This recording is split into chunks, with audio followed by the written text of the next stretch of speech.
I'm Chris Christensen from Blogger Bridge, and we're talking today about working with bloggers, specifically what to do after the press trip is over.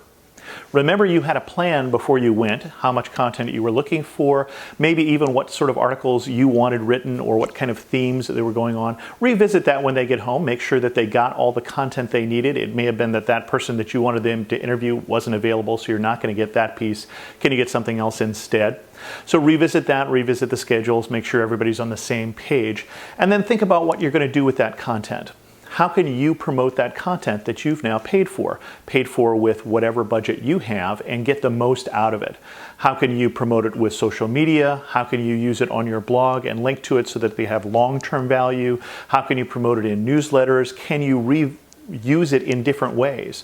Can you take an audio piece and transcribe it? Can you take a written piece and present an audio podcast or turn it into a video and a slideshow? There are different ways to use content. The more use you can get from that content, the more value you and the content creator can get from that trip.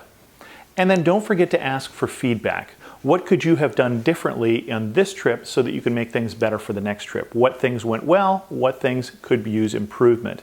You've got someone here who has knowledge of you, probably loves the heck out of you at this point. This is a great time to ask them for feedback and see how you can do it even better next time. Are there people that they would recommend that you work with? Because you now have a relationship with them. Don't forget to stay in touch with the people who now think very highly of you and your destination. They may be able to ask them to retweet things, or you may just keep them informed of things that are going on, and they may just choose to do that on your own. So don't forget that you have a relationship with those people. Stay in touch. I'm Chris Christensen from Blogger Bridge.